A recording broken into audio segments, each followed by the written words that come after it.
Work has been identified as an essential aspect of life from both psychological and anthropological perspectives. In fact, satisfying employment is related to both mental and physical health. So I'm partnering up today with Dr. LaNysha Adams, Principal Consultant at Edlinguist Solutions. We're going to talk about vocational development across our lifespan, explore the impact of our vocational identity, and address what happens when our work life isn't meeting our needs, or worse, it's hurting us. Welcome to Wit Reason, hosted by psychologist Dr. Alexis Moreno. Dr. Moreno brings her expertise to providing smart and practical explanations on human behavior by interviewing diverse health experts regarding today's ever-evolving life and culture, turning social science and research into relatable, accessible, and useful information you can use. Listen now as Dr. Moreno brings a little bit of positive mental health to your day. Say you're a person employed full-time for 40 years, working 40 hours a week, maybe taking 2 weeks of vacation. You're spending 80,000 hours in vocation activities. Work and career have a central role in most adult and adolescent lives. Not only does work provide compensation for meeting our basic needs, like food and shelter, it also has important psychological meaning. Dr. LaNysha, tell us more about the role of work across the lifespan. Great. Thank you so much, Dr. Alexis, for having me on the show. One of the things I'd like to start out by talking about is really thinking about one's career development as a lifelong learning process.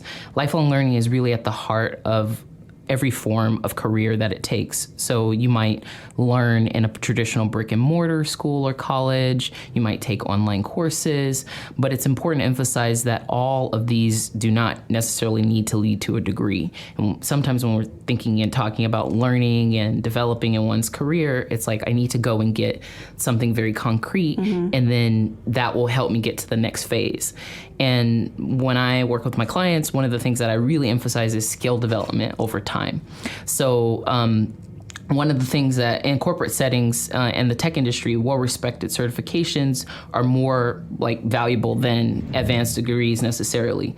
So I say all of that to really think about career as a process and development not as a one-time event. So it's more of an iterative process that have 5 major components. Okay. And I've classified them according to like having a futuristic focus, where you brand yourself according to your uniqueness, thinking ahead about what you potentially want.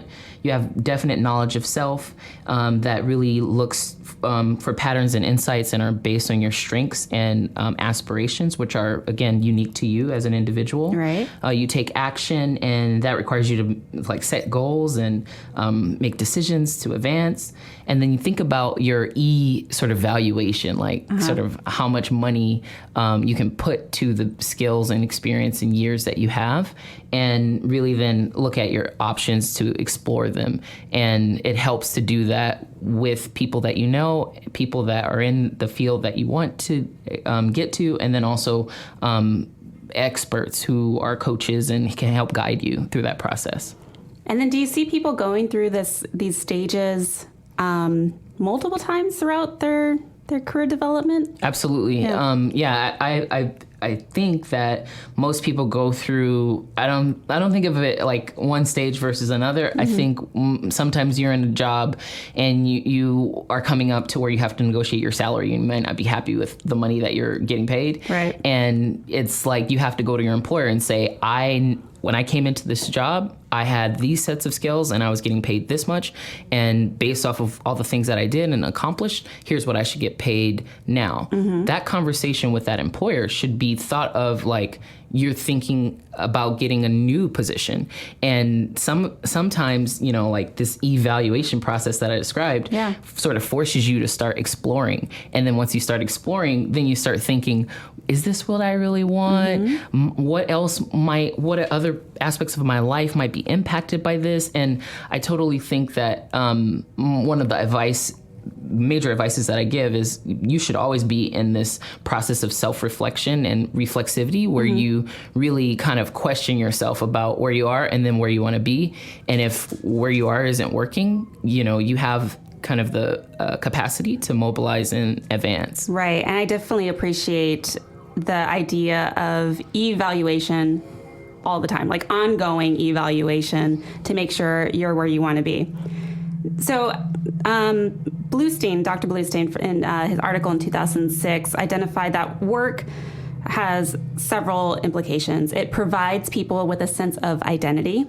It has unique personal meaning to each individual.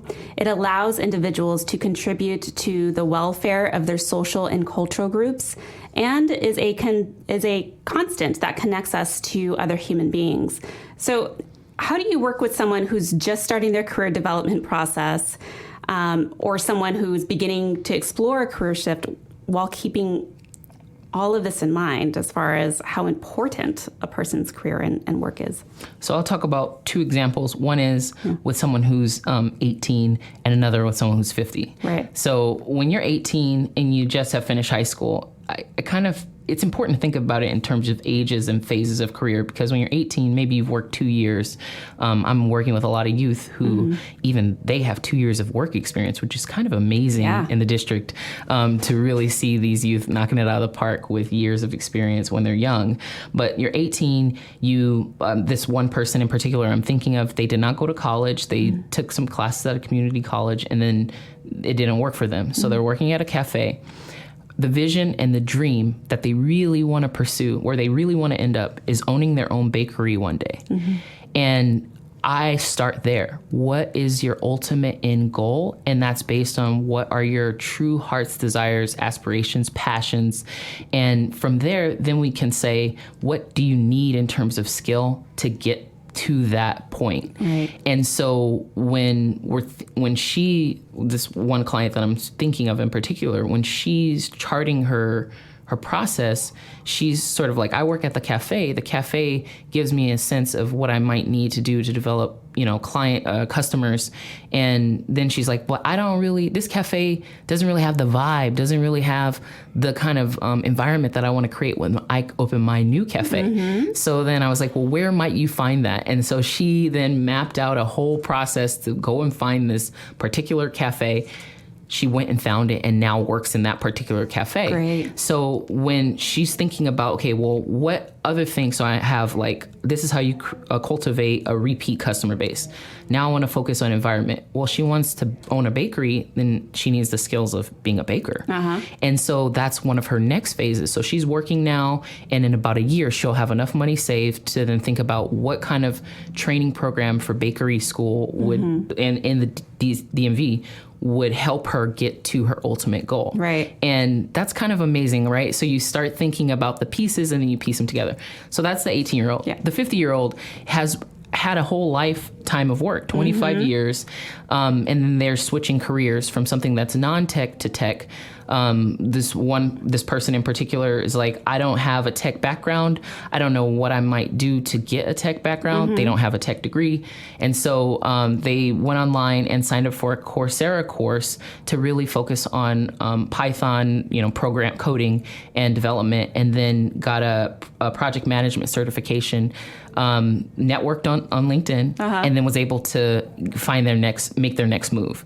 And so I think that even those two examples where one person has a lifetime of experience and the other one doesn't, you sort of have this sense of you can still keep your end goal and aspiration in mind and then really work with what you have to get to where you want to be. Right. And I really appreciate that strategic thoughtfulness of we're not just making aimless decisions in our career. We're really thinking about and reflecting, what do I want my end goal to be?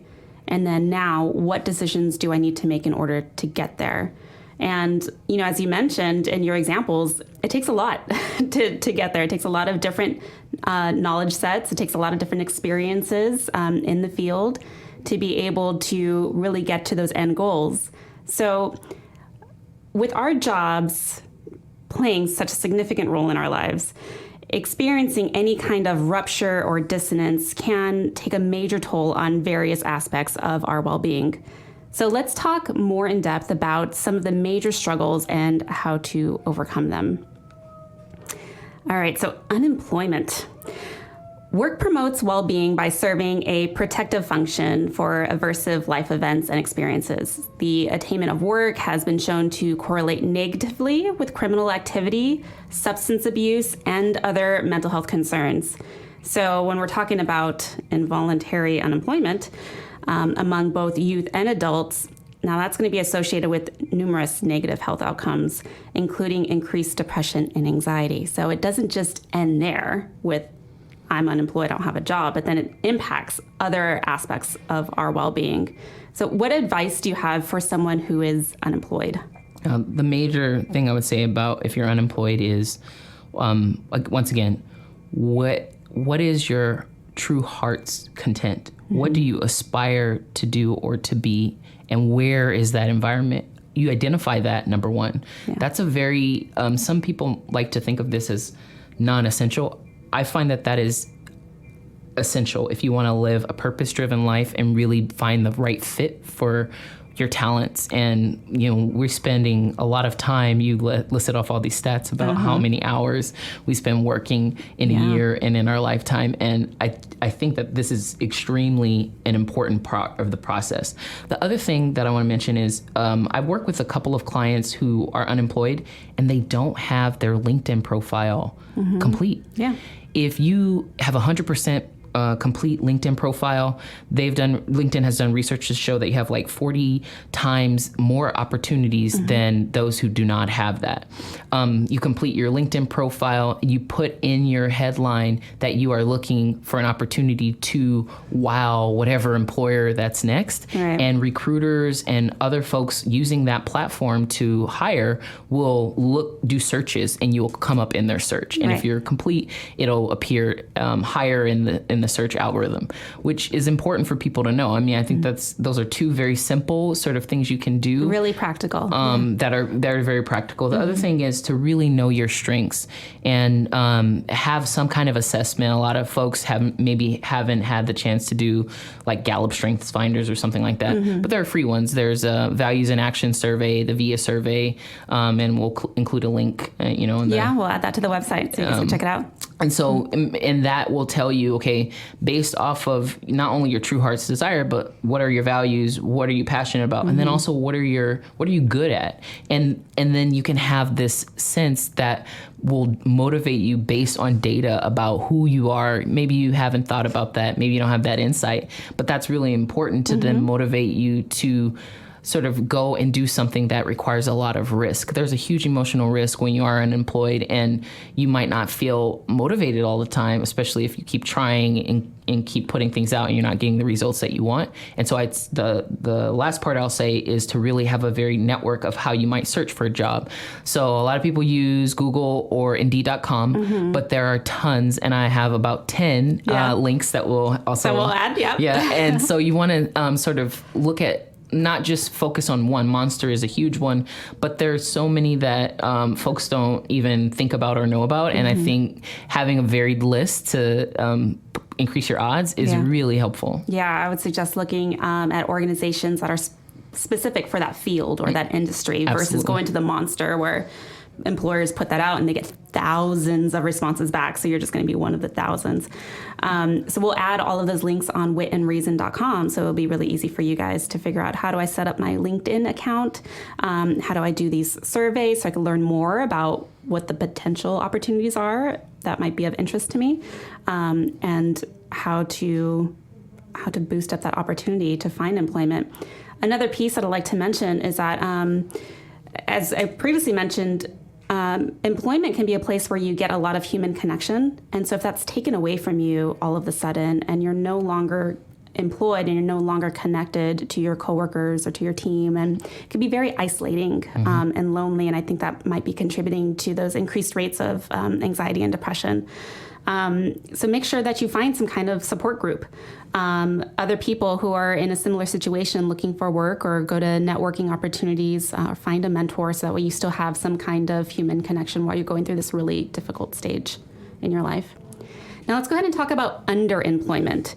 Underemployment would be a situation where you're working in a position that underutilizes your skills or knowledge, and or it's a time when you're employed, but at a lower level or at a lower rate of pay. A lot of people are struggling with underemployment. This is another major concern, and there's emerging evidence that underemployment also has meaningful impacts for our well-being. So what advice do you have for people who might be underemployed?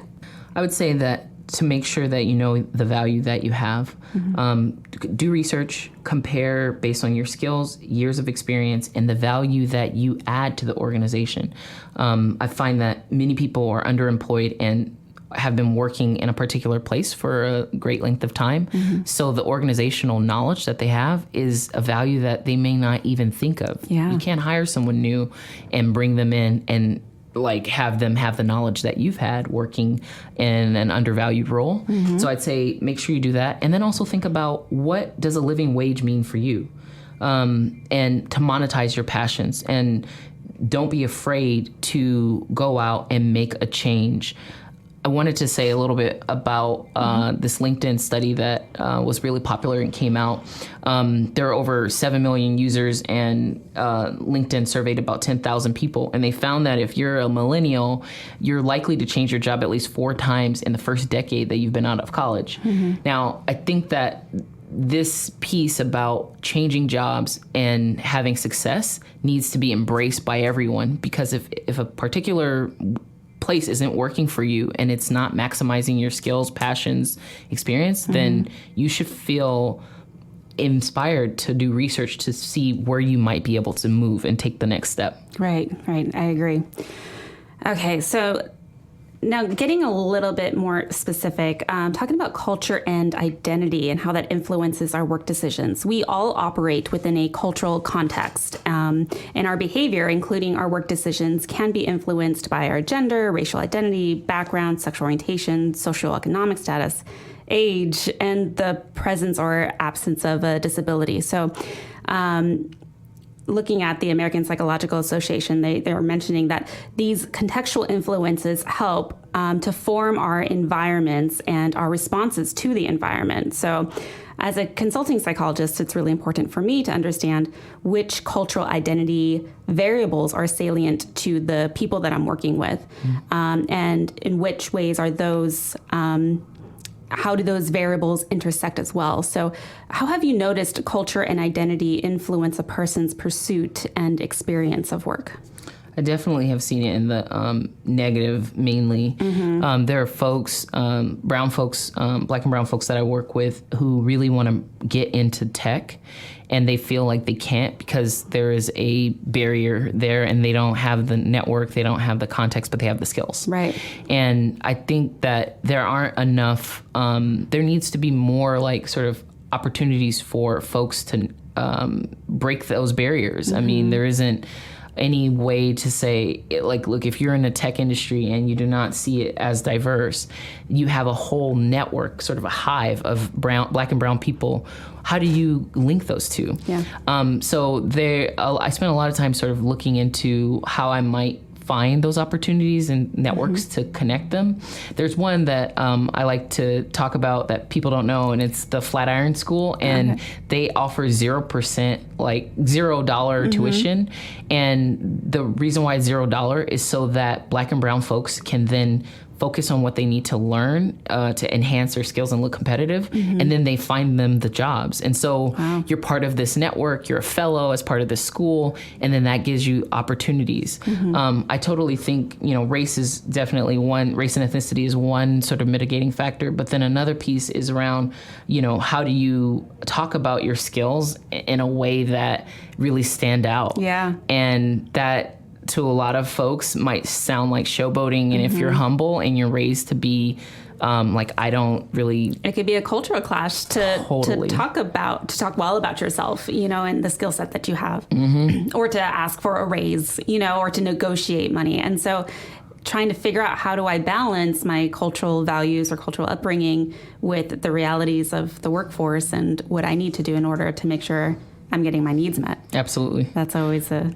challenge too that needs to be worked through. Yeah.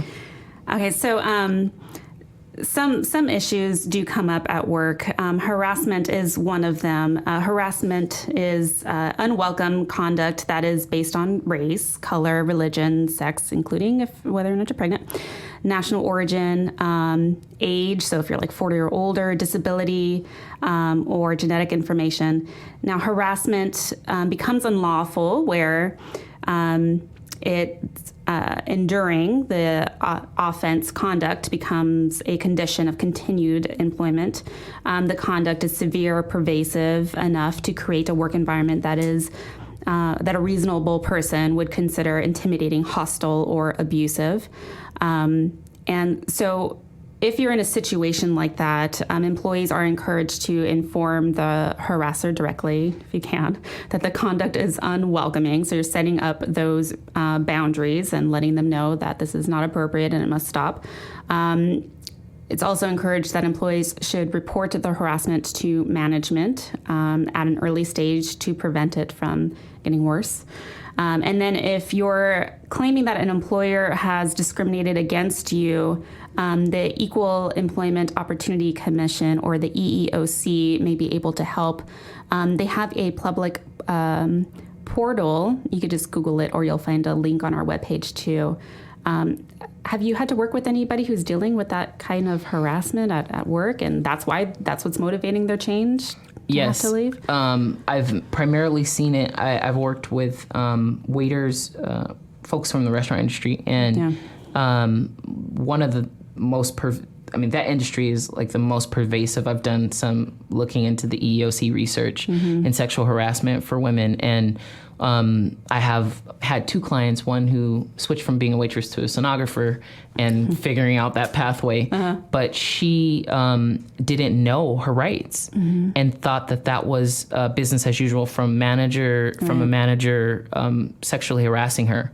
And we had to sort of map out a game plan for her to figure out, okay, well, what are my rights? What actions, like very concretely, can I take to first report the complaint? When you report it directly, when you tell the person who's abusing you and they're in a position of power, she did that didn't work so well. He started cutting her hours, right. Kind of messing with her money flow.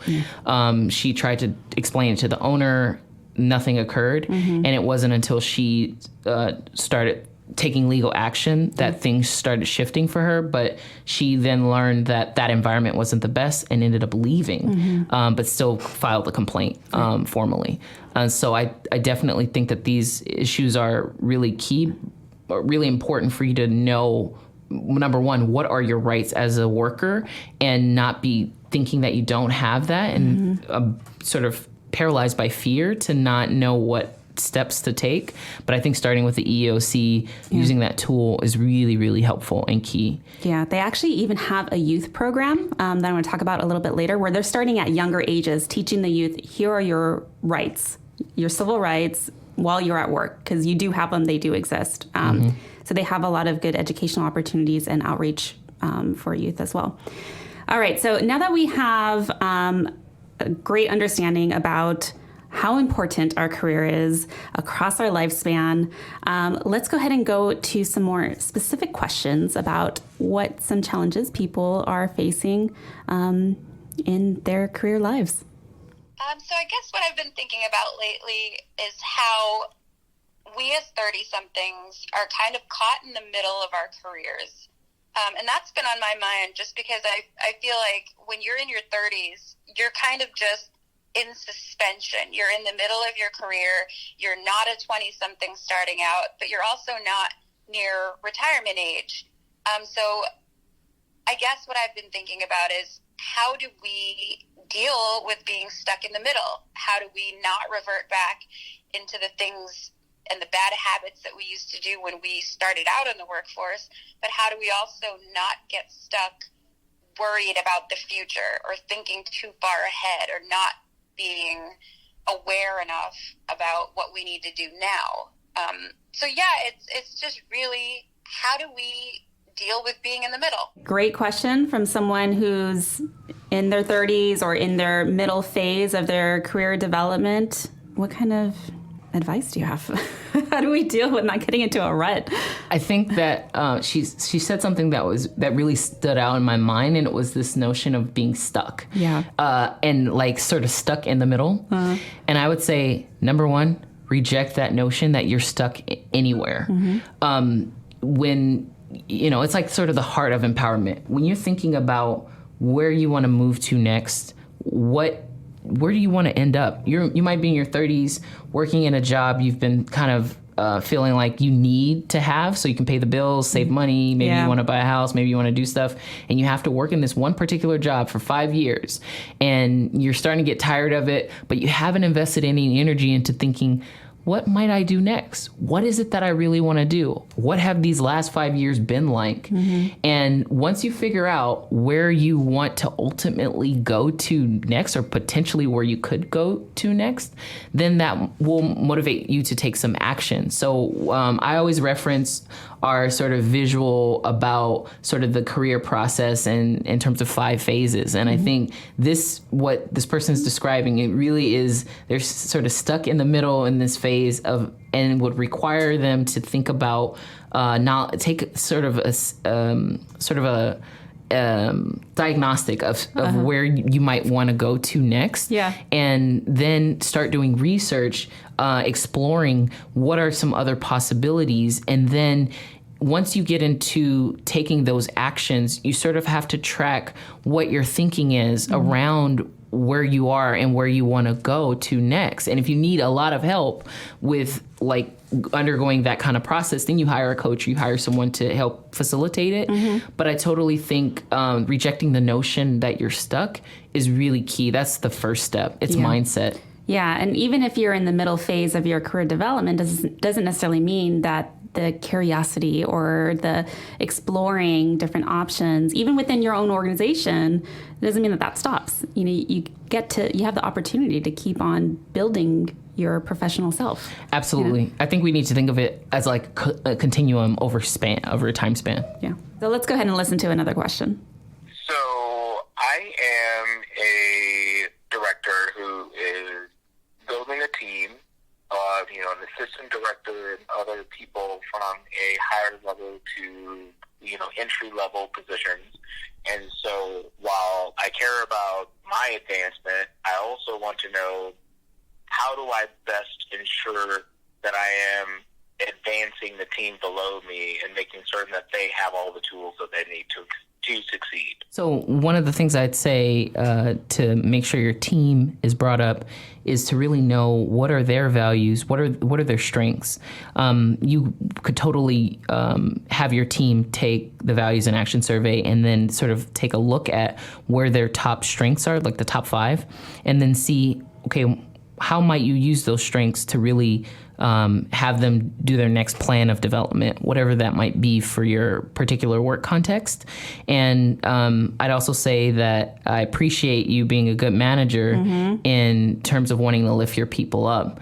That is so key. Okay.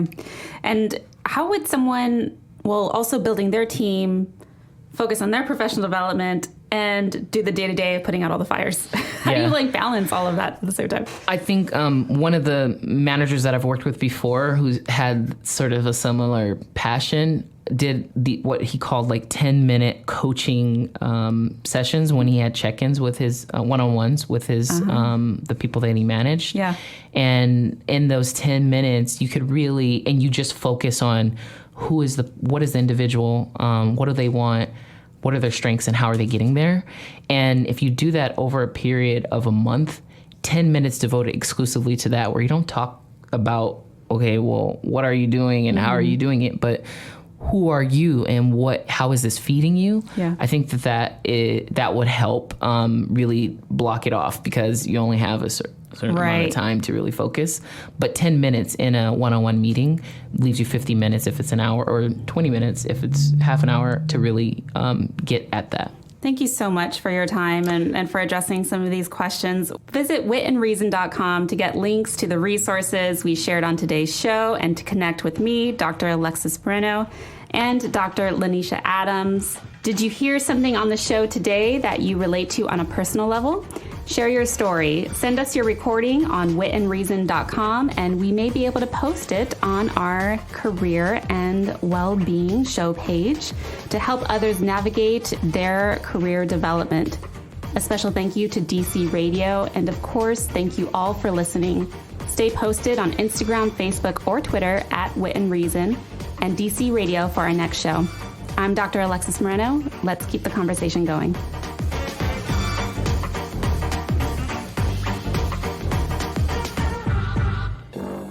You've been listening to Wit and Reason with psychologist Dr. Alexis Moreno. For more information, visit witandreason.com.